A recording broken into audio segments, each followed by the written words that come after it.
with that out of the way, let's talk about our fourth main topic today. And our fourth main topic, where's Ryan when you need him? This is about Warner Brothers' Scoob. Yeah, that cartoon movie about the canine who solves mysteries, but you won't see a lot of that happening in this particular movie.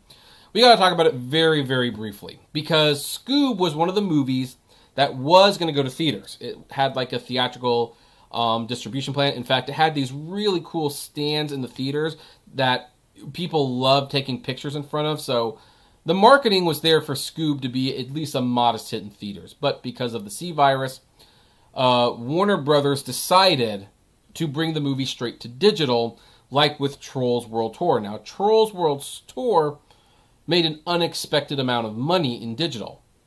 Not enough for it to be classified a hit. It still lost money. But Warner Brothers was kind of testing the waters to see if that was a fluke or if that was, a sustainable thing.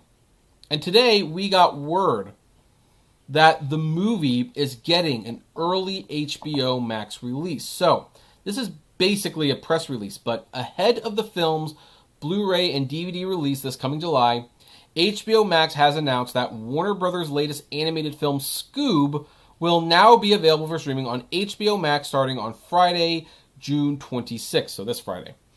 And then you can click here to pre-order Scoob on 4K. This is a very, very fast turnaround for this movie. So there's a couple thoughts I have about this. The first thing this tells me is that Scoob didn't make money. Something tells me Scoob was not a big hit on its digital-only release. Full disclosure, I bought it because we were really bored and, the nieces and nephews get a kick out of it. We share the Vudu account, so, what the heck, $25, that's a cheap price to pay. But I didn't personally like the movie too much. And we didn't hear Warner Brothers bragging about numbers or how many people watched this at all. They were all, silent. So the first thing this tells me is that this movie lost money. And here's the second thing it told me. The second thing it tells me is that this is a trap that the movie studios will set up for themselves if they continue to go down this option. Because what happened? Well, let's see here. It goes online really like a month ago. When was Scoob released to the public? Let me look that up real quick to see when it was released. So, it was released on May 15th. That is just a few days longer than a month. Just a few days longer than a month. And it's already going to HBO Max. Now, the people who bought the digital copy of Scoob are probably feeling a little hoodwinked right now. And I admit I'm feeling a little bitter about it, not going to lie. Because they paid $25 for a movie that they could essentially have watched for free a month later.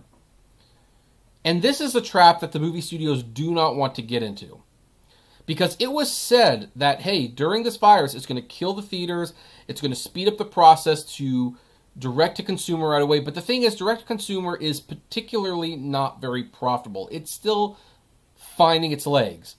As I mentioned, Trolls had the whole world's attention, all the theaters closed, no one's going anywhere, regular businesses are closed, the beaches are closed. They could only muster about $100 million. That's not a victory. And then you have Scoob, and those numbers were so unimpressive, I assume, because Warner Brothers doesn't even want to talk about them. And then a month later, it's being given away for free on HBO Max. And it has been proven time and time again that movies that go straight to streaming, whether it be The Irishman or Artemis Fowl, they lose money.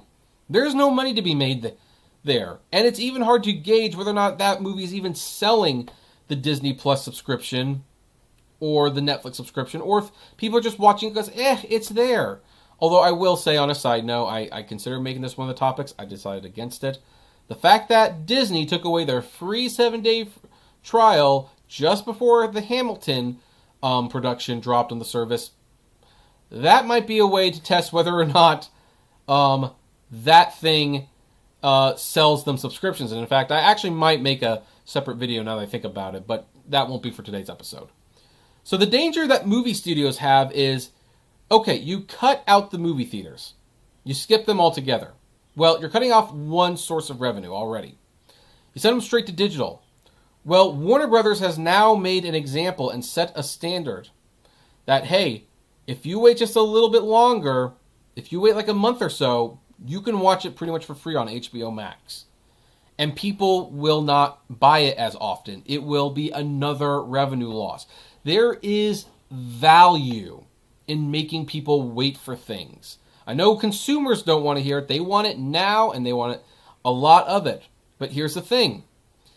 If Warner Brothers put this in theaters, let's say it makes $60 million. Let's say it's a bomb in theaters. Okay, it makes $60 million, whatever. But that's $60 million.